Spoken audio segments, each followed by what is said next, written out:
Bonjour à tous, bienvenue dans un nouveau numéro de 10 minutes pour tout comprendre. Et aujourd'hui, on vous parle du sommeil de l'enfant avec le docteur Michel Le Cendreux. Bonjour Michel. Bonjour, bonjour à tous. On va parler de sommeil de l'enfant. Ouais. Alors, tu es médecin du sommeil, médecin psychiatre, pédopsychiatre. À quel point c'est important le sommeil pour un enfant? C'est fondamental.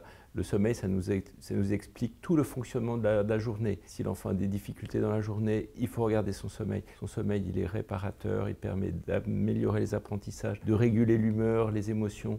Donc c'est vraiment fondamental. Et c'est un point crucial en psychopathologie, bien sûr. Donc ça veut dire qu'un enfant doit dormir un certain nombre d'heures de sommeil par nuit, sinon il se passe vraiment quelque chose le reste de la journée? Oui, oui. Il y a un nombre d'heures qu'il faut respecter, ça c'est absolument indispensable. Mais attention, il n'y a pas que les heures de sommeil, il y a aussi la qualité. Donc il faut regarder les deux choses. Les parents ne doivent pas s'inquiéter si l'enfant il dort un petit peu moins que les recommandations, mais vraiment regarder en fonction de ce qu'il est capable de faire la journée. Est-ce qu'il a une dette de sommeil? Tu parles de qualité du sommeil. Comment est-ce qu'on sait que la qualité du sommeil d'un enfant est optimale? Et tu parles de dette de sommeil en journée. Comment est-ce qu'on fait tout ça? Ça, on peut avoir une idée de son sommeil. Son heure de coucher, est-ce qu'elle lui convient? Très important. Est-ce qu'on le couche à la bonne heure? Parfois, on a des problèmes d'endormissement, mais simplement parce que l'enfant, il n'est pas couché quand il faut. Donc, il faut bien comprendre son rythme, première chose. Ensuite, est-ce qu'il a une bonne continuité de sommeil? Est-ce qu'il se réveille la nuit ou pas? Est-ce que son sommeil est fragmenté? Est-ce qu'il ronfle? Est-ce qu'il a des choses qui viennent le perturber dans la journée? Regardez la qualité du réveil le matin. Est-ce qu'il se réveille facilement ou pas? En fonction de son âge. Toujours regarder en fonction de l'âge. Pas pareil, c'est un enfant, jeune enfant, un adolescent, etc. Et puis, essayer de savoir s'il a une dette de sommeil la journée. Est-ce qu'il a envie de faire de la sieste? Est-ce qu'il est fatigué? Est-ce qu'il se plaint beaucoup de fatigue à l'école, le soir en rentrant, les devoirs, etc. Un enfant agité, par exemple. D'ailleurs, agitation, c'est un terme, ça ne veut pas dire grand-chose, mais un enfant un peu turbulent, un peu agité, ça peut être un enfant qui est fatigué? Oui, un enfant, bien sûr. S'il y a une privation de sommeil, première chose, un problème de comportement. L'enfant est plus irritable, il fait plus de colère, il est plus agité dans la journée. Il a des problèmes d'attention. On va parler de troubles d'attention, hyperactivité. Peut-être que c'est juste que son sommeil n'est pas adéquat. Il faut regarder, est-ce qu'il dort suffisamment? Est-ce qu'il dort dans les bonnes conditions? Est-ce que l'environnement, sa chambre, est respecté? Ça, c'est très important. Les bruits, les odeurs, tout ce qui peut se passer, la lumière, il faut faire attention. Quand tu dis il faut être sûr que l'enfant dorme à la bonne heure, son heure qui lui correspond, ça veut dire qu'il y a des enfants qui sont programmés pour dormir à une certaine heure, c'est ça? Pas qu'ils sont programmés, c'est que les parents les programment. Alors ils disent qu'il faut qu'ils se couchent tous en même temps, peu importe l'âge. Non, il faut faire attention que l'enfant... Moi j'aime bien le repère entre le coucher et l'endormissement, pas plus de 30 minutes. S'il y a plus de 30 minutes, c'est qu'il y a quelque chose qui ne se passe pas bien. Il n'est pas couché à la bonne heure. Ou alors il utilise peut-être les écrans, etc. Mais d'abord regardez à quelle heure préférentiellement il veut aller se coucher. On peut regarder le week-end, les vacances, c'est facile. C'est l'enfant qui va désigner lui-même son horaire de sommeil. Donc on peut se servir des vacances et du week-end pour savoir à quel moment justement il faut bien dormir. Et d'ailleurs, les adolescents, on dit qu'ils ont tendance à se coucher plus tard, ils sont un peu décalés, eux. C'est ça. On ne peut pas les coucher tôt, les ados. C'est difficile de les coucher tôt. Mais il y a deux choses, Jimmy, on le sait très bien. Il y a le C et le H. Le C, c'est le circadien, à quel moment de la journée on est plus à même de dormir. Et le H, c'est l'homéostasie, c'est-à-dire depuis combien de temps on n'a pas dormi. Et depuis combien de temps on n'a pas dormi, on va augmenter son besoin de sommeil. Et si on arrive à mettre les deux en même temps, le C, le H, on va faciliter l'endormissement. Et ça, franchement, il faut regarder ce qu'on appelle l'hygiène de sommeil. Et dans l'hygiène de sommeil, malheureusement, il y a des contraintes sociales. C'est-à-dire qu'un enfant doit se lever le matin. Donc, qu'est-ce que risque, par exemple, un ado à se coucher à minuit, 1h du matin, 2h du matin? Parce qu'on dit pas les écrans, mais on est tous dessus. Mais qu'est-ce qui se passe pour un ado qui va se coucher très tard, se lever fatigué? C'est beaucoup trop tard. Au-delà de minuit, c'est beaucoup trop tard. C'est aussi beaucoup trop tard pour les enfants. Attention de ne pas les coucher non plus trop tôt. C'est pour ça qu'il faut respecter. Pour le matin, c'est très important. Est-ce qu'il y a une inertie au réveil ou pas? Est-ce que l'ado, il est capable de se lever ou pas? Est-ce qu'il va se décaler de plus en plus? On parle de décaler les horaires scolaires, mais si on décale les horaires scolaires, ils vont encore plus dormir tard. Donc, on va encore plus inverser les rythmes. Donc, attention, les ados, il faut leur parler, il faut leur expliquer. On n'est pas dans leur chambre, il faut leur dire pourquoi c'est important l'hygiène de sommeil, pourquoi c'est important sur le développement de leur cerveau et sur la qualité de leurs apprentissages. Parfois, ils n'ont pas du tout de notion de ça. Parce que concrètement, qu'est-ce qu'on peut dire justement? Quel est l'impact du sommeil sur le développement du cerveau d'un ado? Et à l'inverse, qu'est-ce que risque un ado, à part la fatigue? Parce qu'il va dire, bon, je suis fatigué, mais je dormirai plus le week-end. Souvent, c'est ça. Je suis fatigué en semaine, je fais la grasse matinée. Mais c'est quoi les conséquences de la dette de sommeil sur le cerveau d'un adolescent? Mais oui, attention, il ne va pas rattraper forcément le week-end, il va rattraper un peu. Il ne rattrapera pas la carence de sommeil qu'il y a eu toute la semaine. Donc, il va être en difficulté, il va développer peut-être de l'anxiété, voire des troubles de l'humeur, la dépression. Ensuite, on voit beaucoup d'ados qui ont des phobies scolaires, ils veulent plus y aller. Parce qu'ils ont commencé à plus y aller parce qu'ils n'arrivaient pas à se lever. Puis de plus en plus, ils vont éviter le scolaire et ils vont partir sur des rythmes de plus en plus désorganisés. Donc il faut être très vigilant et leur expliquer que il y a une performance, on leur demande une performance scolaire. Il n'y a pas que les médicaments, il n'y a pas que l'entourage, il y a aussi ce qu'ils peuvent faire eux-mêmes avec leur alimentation, leur sommeil, respecter les petits déjeuners, etc. Tout ce qui synchronise le sommeil, super important. Donc finalement, un adolescent qui traîne en semaine à dormir, à se coucher, le week-end, il n'arrivera pas à rattraper sa dette de sommeil. Il n'y arrivera pas. Ou alors il va encore plus se décaler. Parce qu'il va vouloir rattraper, il va se lever très tard, au-delà de midi, il ne va pas avoir d'activité le week-end. Donc vraiment, le week-end, il vaut mieux essayer de rester sur les rythmes de la semaine. Si on doit augmenter le temps de sommeil, pas plus de 2 heures. Donc on ne se décale pas plus de 2 heures. Pas plus de 2 heures. Parce qu'au-delà, ça veut dire qu'il y a un problème. Oui. Les boissons stimulantes, c'est vrai qu'il y a beaucoup Red Bull, Monster, patati patata. Bon, chacun fait ce qu'il veut, nous on fait la morale à personne, mais ça aussi, ça peut perturber le sommeil. Bien sûr que ça peut perturber le sommeil. On ne va pas les conseiller. On va pas les conseiller, surtout chez des jeunes, des ados, comme tout ce qui est possiblement addictif, des écrans, le tabac, etc. Donc il faut vraiment essayer d'expliquer pourquoi tous ces produits vont avoir un effet délétère sur le sommeil, sur la qualité de sommeil. On peut, avec un adolescent, lui montrer ce que c'est qu'une polysomnographie, le sommeil profond. Qu'est-ce que c'est? C'est très important, le sommeil profond, c'est là qu'on récupère le plus. Eh bien, il suffit de lui montrer ce que c'est que ces ondes et comment elles sont perturbées par les stimulants, les boissons, tout ce qui est exogène. Donc pas de café quand on est un ado? Pas de café, pas beaucoup de café, non, il vaut mieux l'éviter. Il vaut mieux l'éviter. Ouais. Quel est l'impact des écrans sur le sommeil? Est-ce que vraiment les écrans perturbent vraiment le sommeil, même des plus petits? Est-ce qu'un enfant qui regarde un dessin animé, il a 3, 4, 5 ans, à 20h, 20h30 juste avant de dormir, est-ce que ça peut avoir un impact sur son sommeil? Ben oui, bien sûr, pour plusieurs raisons. D'abord parce qu'il y a une stimulation cognitive, on entraîne quelque chose du fonctionnement cérébral, et puis aussi parce qu'il y a la lumière. On sait que la lumière, l'écran proche de la rétine, il empêche la sécrétion de mélatonine. La mélatonine va être sécrétée, mais plus tard. Donc on va encore retarder l'endormissement, et on sait très bien que ce qu'il faut privilégier, c'est l'obscurité et la transition de la lumière vers l'obscurité. Donc si on fait écran avec un écran, forcément, on aggrave la situation. C'est quoi la chambre idéale pour bien dormir chez un enfant? La chambre idéale, elle est extraordinaire, ce serait ce studio, on arrêterait les lumières, etc.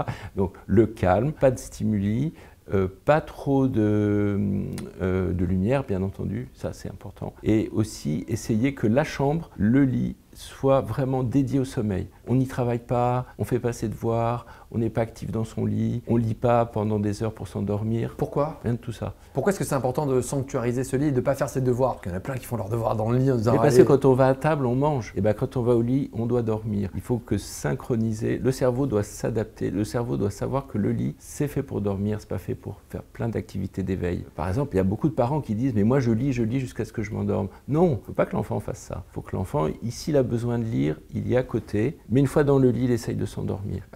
On a parfois, quand on est enfant, tendance à faire des cauchemars. Oui. Est-ce qu'il faut s'inquiéter d'un cauchemar ou des cauchemars? Ah mais les cauchemars, c'est naturel, on en fait tous. On a tous des petits cauchemars. Le problème, c'est la récurrence, quand ils reviennent trop souvent. Et aussi sur le même thème. Donc ça, c'est un petit peu ennuyeux. Il faut peut-être prendre en charge, peut-être dire qu'il y a eu un stress, un traumatisme dans la vie de tous les jours, et ça doit nous amener à rechercher quelque chose. Il y a beaucoup de gens qui travaillent sur le cauchemar, sur ce qu'on appelle le stress post-traumatique. On sait que le cauchemar est quand même un signe d'alerte. Donc un cauchemar de temps en temps, c'est plutôt banal. Plutôt banal. Mais si on enchaîne des cauchemars de façon répétée ou toujours sur le même thème, là on se dit... On se dit il y a quelque chose, il faut introspecter. Il faut voir si l'enfant n'y a pas eu un souci. Attention, il y a beaucoup de problèmes à l'école. Parfois, les parents ne le savent pas. Du harcèlement, de la maltraitance, ça peut être un signe un signe d'alerte. Donc il faut dire les choses en réalité. C'est-à-dire que nous, en tant que parents, parce que bon, papa aussi, on imagine que tout va bien à l'école, on pense que voilà, tout va bien, mais un enfant qui fait des cauchemars, peut-être qu'il est harcelé à l'école, peut-être qu'il est maltraité par quelqu'un. Et maltraité, on parle d'abus physiques, abus sexuels aussi éventuellement? Sexuel peut-être pas forcément sexuel, mais abus en général. Et l'abus, il peut venir de beaucoup de choses. Il peut venir des camarades, de la classe, il peut aussi venir de la pression scolaire. Il y a beaucoup de pression scolaire. Il y a aussi dans l'enseignement des gens qui ne sont pas toujours bienveillants. Donc l'enfant est très stressé par ses notes, par son rendement scolaire, par sa performance scolaire. Ça peut être à l'origine de déscolarisation. Un enfant qui fait du somnambuliste, qui se met à se lever plutôt fréquent, qu'est-ce qu'il faut d'ailleurs? Est-ce que c'est inquiétant? C'est pas inquiétant, c'est 1 à 5% chez les enfants. Donc beaucoup d'enfants peuvent être somnambules. Première chose à faire, Jimmy, c'est quoi? Rechercher s'il y en a dans la famille. Est-ce qu'il y a des somnambules dans la famille? C'est ce qu'on appelle les parasomnies. C'est très agrégé au plan familial, donc c'est pas grave. Mais il faut prendre les précautions, parce qu'il y a des somnambules qui peuvent se mettre en danger. Se mettre en danger, c'est-à-dire avec l'environnement? Avec l'environnement, c'est-à-dire vouloir s'échapper d'une situation qu'ils jugent à risque. Alors ça veut dire sortir de l'appartement, sortir de la maison, sortir des fois par la fenêtre. Donc il faut faire attention à ça. Il y a déjà eu des accidents avec des enfants qui sont blessés? Bien sûr, il y a eu, oui. Donc il faut sécuriser l'environnement. Sécuriser l'environnement. Si l'enfant il part en colonie de vacances, il faut le dire, il est sujet à ça, parce que c'est aussi le fait de déplacer l'enfant, ça risque d'accentuer le phénomène. Est-ce qu'il y a un risque à réveiller un somnambule? Qu'est-ce qu'on fait face à quelqu'un qui est somnambule? On l'accompagne. On ne le réveille pas brutalement. Si on le réveille brutalement, on peut avoir une réaction d'effroi qu'il faut éviter. Les enfants font parfois ce qu'on appelle des terreurs nocturnes. Oui. Comment font la différence entre un cauchemar et une terreur nocturne? La terreur nocturne, c'est beaucoup plus proche du somnambulisme. C'est-à-dire que l'enfant, il n'y a pas de souvenir. Alors que le cauchemar, il se met à crier. Et si ça s'associe à la déambulation, eh ben là, c'est somnambulisme, terreur. C'est-à-dire que là, il a encore plus peur. Et pour les terreurs nocturnes, est-ce qu'il y a quelque chose à faire de particulier? Non. On attend que ça se passe. Parce que c'est très développemental. À partir de 6-7 ans, ça va probablement disparaître. Donc ça s'améliore finalement sans qu'on fasse grand-chose? Sauf si c'est très fréquent. À ce moment-là, on regarde dans vraiment le sommeil ce qui se passe. Mais c'est quelque chose de presque, je dirais pas banal, mais si c'est isolé, il n'y a pas à inquiéter les parents. Mais on parle quand même de terreur, ça veut dire que ça terrorise l'environnement. Enfin, les parents, ils ne savent pas ce que c'est. On a l'impression que l'enfant, il est complètement démuni. Il est complètement démuni parce qu'il est tout à fait confus. Il ne reconnaît pas les parents, il ne reconnaît pas l'environnement. Donc là, ça ne sert à rien de le réconforter parce qu'en tant que parent, on se dit on va lui faire un câlin, on va essayer de le rassurer. Bon, il faut le faire quand même. Mais on peut essayer, mais on ne va pas beaucoup le rassurer. Il faut attendre qu'il se rendorme, le contenir, être sûr que ça va aller et on le laisse réenclencher son cycle de sommeil. Généralement, c'est en premier tiers de nuit, c'est à la fin du sommeil très profond. Donc les parents ne sont pas encore très couchés, ils sont encore un peu réveillés, ils sont capables de manager. Alors que les cauchemars, c'est plutôt en plein milieu de la nuit. Le cauchemar, c'est plutôt à la fin de la nuit. Mais c'est une façon de distinguer le cauchemar de la terreur nocturne. Et l'enfant ne se souvient pas de cet épisode de terreur nocturne. Non, alors c'est pas la peine de lui redire le matin qu'est-ce que tu as fait, pourquoi tu as fait ça, qu'est-ce qui s'est passé, etc. Parce qu'on va l'inquiéter, c'est pas sûr que ça soit une très bonne chose. Un enfant qui ronfle, est-ce que c'est normal? Est-ce qu'il faut s'inquiéter d'un enfant ronfleur? Ah mais les gens sont très contents parfois que l'enfant ronfle parce qu'ils disent ah mais il ronfle comme son père. Si c'est vraiment intermittent, si c'est lié à une maladie, l'enfant il est enrhumé, il est encombré et qu'ensuite c'est terminé, là il n'y a pas de problème. En revanche, s'il ronfle de façon fréquente, pratiquement quotidienne, oui, là, il faut s'en occuper sérieusement. Parce que ça veut dire quoi? C'est un enfant qui ronfle quasiment toutes les nuits, plusieurs fois dans la semaine. On ferme la porte, on entend le ronflement. Ah oui. Ça doit nous alerter? Bien sûr. Si on l'entend d'une pièce à l'autre, ça doit nous alerter. Donc l'intensité du ronflement, la fréquence, et si c'est quotidien, si à chaque fois qu'il s'endort, il y a un ronflement, il faut le prendre en charge. Pourquoi? Parce que le risque, c'est le problème de respiration au cours du sommeil, l'apnée, la fameuse apnée. Et cette apnée, si elle se répète plusieurs fois dans la nuit, on sait que ça a des conséquences sur l'oxygénation, le cerveau, le développement, etc. Donc un enfant peut faire ce qu'on appelle de l'apnée du sommeil. Oui. Donc il dort, il respire, il ronfle, il s'arrête de respirer. Oui. Ça repart. Et du coup, c'est un enfant qui va être en journée comment? On imagine un enfant qui est fatigué. Comment est-ce qu'on sait? Il y a d'autres signes, à part le ronflement, qui peuvent se dire tiens, mon enfant, il a peut-être un problème. Déjà, la nuit, il faut regarder. Parce qu'il peut avoir des sueurs, il peut avoir ce qu'on appelle une tache sur l'oreiller, parce qu'il va baver, il dort la bouche ouverte, il a du mal à respirer par le nez, ce qui fait aussi le ronflement. Il va être en extension comme ça dans son lit, hyperextension du cou. Donc tout ça, c'est des signes. Un sommeil agité, comme tu as dit tout à l'heure, sommeil agité, voilà. Ça, ce sont des signes qu'on peut repérer la nuit. Et puis, il va se réveiller plus souvent. Et la journée, il y aura de la fatigue, il y aura peut-être des maux de tête, peut-être un fléchissement scolaire. Aussi, ça se voit quand les apnées sont vraiment importantes. Donc, ce n'est pas une apnée qui va faire que l'enfant ne va pas mourir dans le sommeil. Mais le fait de répéter, même des apnées de courte durée, va enclencher finalement un phénomène de fatigue, de mauvais sommeil et peut-être aussi troubles de l'humeur, etc. Donc il faut vraiment regarder. Et puis finalement, le problème se trouve très souvent au niveau des végétations, des amygdales. Mais oui, 5% des enfants, c'est une obstruction. Donc il faut aller voir son ORL, regarder ce qui se passe, peut-être faire un petit examen du sommeil, s'assurer qu'il n'y a pas d'obstacle qui soit vraiment gênant. S'il y a un obstacle vraiment gênant, on pose une indication éventuelle de le supprimer. On a des parents qui sont épuisés parce que leur bébé, leur nourrisson, ne fait pas ses nuits. C'est la cata, ça se réveille toutes les 2-3 heures. Ils ont 3 mois, 4 mois, 5 mois, 8 mois, 1 an, parfois 2 ans. On est obligé de se coucher, de tenir la main de l'enfant, d'attendre qu'il s'endorme, on part, et puis il se réveille, on revient. Bon, est-ce qu'on peut essayer de donner quelques conseils? Parce que certains sont au bout du rouleau, et j'ai connu ça. Oui, tu as connu ça, c'est infernal, c'est infernal. C'est un épuisement des gens, des parents. Ça entraîne plein de difficultés au niveau des adultes. Ah oui, c'est un retentissement dans le couple? Mais dans le couple, dans la vie familiale, sociale, etc. Parce qu'il y a l'épuisement. Il y a souvent un des parents qui est le gardien du sommeil. Donc il va essayer de protéger l'autre, mais en même temps, il va prendre toute la responsabilité. Et ça va être compliqué entre eux. Et donc, je suis un des premiers à avoir décrit ce trouble, Jimmy, c'est-à-dire l'insomnie conditionnée des parents. Tu prends un parent qui dort très bien, tu l'exposes pendant plusieurs mois à des éveils nocturnes répétés de l'enfant, il va lui-même anticiper les éveils. C'est-à-dire, tiens, là il ne s'est pas réveillé, tiens, là il ne s'est pas réveillé, tiens, là il ne s'est pas réveillé. Donc il va aller checker, et s'il ne va pas checker, il va continuer son anxiété, et c'est un cercle vicieux. Donc c'est presque vraiment un processus qui va entraîner de l'insomnie, qui va devenir chronique chez quelqu'un qui était au départ bon dormeur. Donc ça veut dire que les troubles du sommeil de l'enfant peuvent ensuite entraîner des troubles du sommeil chez le parent. Mais oui, et après, c'est le trouble du parent qui continue à entraîner le trouble de l'enfant. Donc c'est vraiment une insomnie à 2 ou à 3, et ça tourne comme ça. Donc s'il n'y a pas quelqu'un qui dit « il faut interrompre tout ça, il faut faire autrement », ça peut perdurer mais des années. Parce que là, tu as dit 2-3 ans, mais parfois c'est jusqu'à 5, 6, 7 ans. Donc tu as déjà vu des parents dont les enfants de 5-6 ans ne dorment pas bien encore à 5-6 ans? Pas qu'ils ne dorment pas forcément bien, mais toute la nuit, ils vont réveiller leurs parents, s'allonger avec eux, utiliser leur lit, leur chambre, etc. Et qu'est-ce qu'on fait dans ces cas-là? Imaginons qu'on a un enfant, il a, je sais pas moi, 2 ans, 3 ans, et toutes les nuits il se réveille, il pleure. En tant que parent, on va nous dire laissez-le pleurer. Mais on finit par craquer assez rapidement, on va le voir, et puis il se rendort, et puis on repart. C'est dur quand même. C'est-à-dire qu'à 2 ans, 3 ans, c'est déjà beaucoup trop tard. Il aurait fallu venir à 2 ou 3 mois. 2 ou 3 mois? Mais oui. Parce qu'un enfant de 2 ou 3 mois peut faire ses nuits. Mais oui. Un enfant...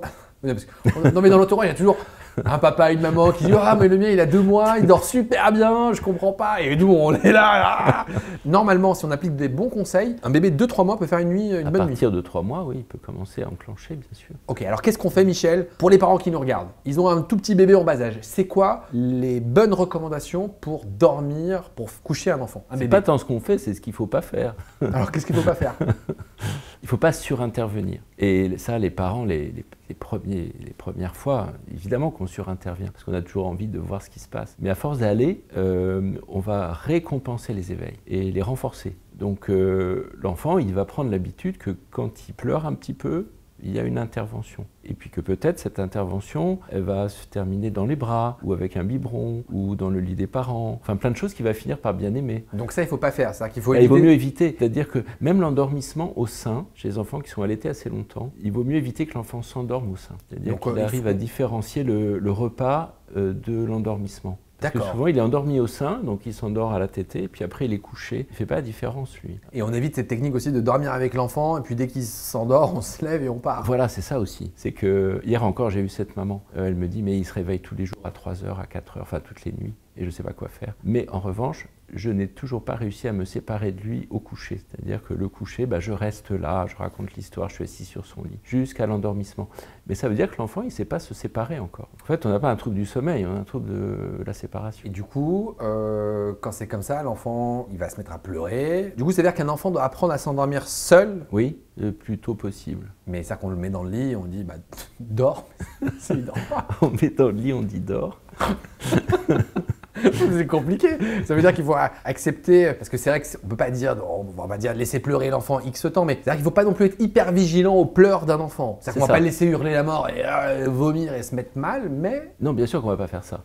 Mais on préfère faire des visites, aller voir l'enfant ponctuellement, sans rester, et surtout sans à chaque fois le bercer, sans à chaque fois le ressortir de son lit. Parce que sinon, on fait des messages paradoxaux. C'est-à-dire qu'on lui dit, on voudrait bien que tu dormes, mais on te retire de ton lit. Et on va te bercer pendant une demi-heure, etc. Donc beaucoup trop d'utilisation parfois des bras, beaucoup trop d'utilisation du contact corporel. C'était très bien décrit. Ça s'appelle le trouble d'association à l'endormissement. C'est-à-dire que l'endormissement ne se fait que s'il y a une association bien précise que l'enfant a apprise. Donc ça veut dire que par exemple... Je me souviens d'un enfant qui s'endormait que au sèche-cheveux. Pardon? Au sèche-cheveux. C'est-à-dire que le papa, d'ailleurs, lui passait le sèche-cheveux, enfin le bruit comme ça, jusqu'à l'endormissement. Et l'enfant s'endormait avec le sèche-cheveux? Oui, mais il ne savait plus s'endormir sans le sèche-cheveux. Ah oui, donc on peut être conditionné par en fait n'importe quoi. Oui, par beaucoup de choses. Et qu'est-ce qu'on fait dans ces cas-là?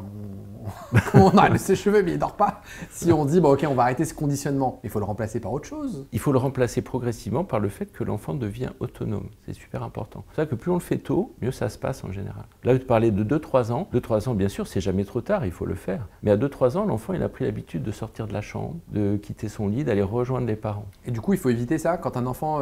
parce que, imaginons, il est 3h du mat', l'enfant... Mais oui, c'est toujours 3h du mat', c'est pas par hasard. Ah, c'est vrai? Oui, c'est la zone de fragilité. Il y a plus d'éveil nocturne, c'est lié au sommeil paradoxal, entre 3 et 5 heures. C'est vraiment vulnérable. C'est là qu'il faut essayer de ne pas faire les visites du parent vers l'enfant, pas l'enfant vers le parent.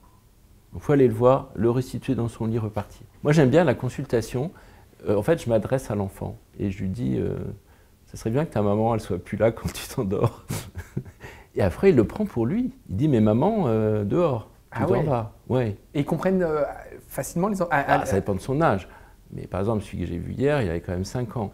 4 ans et demi. 4 ans et demi, il avait toujours besoin de la présence de la maman. Donc là, je pense qu'il a compris qu'il pouvait faire autrement. La tétine pour s'endormir aussi? Parce que souvent on a des parents qui disent l'enfant il avait la tétine et il l'a fait tomber, il faut la reprendre. Est-ce que s'endormir avec la tétine c'est une bonne chose? La tétine, il y a un moment où il faut essayer de la sevrer. Donc plus on en rajoute, moins bien c'est. Ah donc c'est pas une bonne stratégie que d'en mettre 10 dans le lit, non. On finit par l'enlever. Il finit par s'enlever tout seul parce que si on en laisse une et l'enfant il ne va pas toujours la retrouver, donc il y a des moments il va pleurer un peu. Il n'a pas sa tétine, mais il va finir par ne plus s'en préoccuper. C'est un peu mieux que de rajouter des tétines, rajouter beaucoup de doudous. Aussi, il y a des gens qui mettent beaucoup de stimuli. Les doudous, c'est pas bien? Pas trop. Ah oui. Dis-moi, t'as pas lu mon livre, c'est expliqué. 1 ou 2 doudous suffit largement, sinon on surstimule. Donc il ne faut pas qu'il y ait de rangée de doudous, 1 ou 2 doudous, ça suffit largement. Oui. Une tétine, ça suffit largement. Oui, c'est ça. Très bien.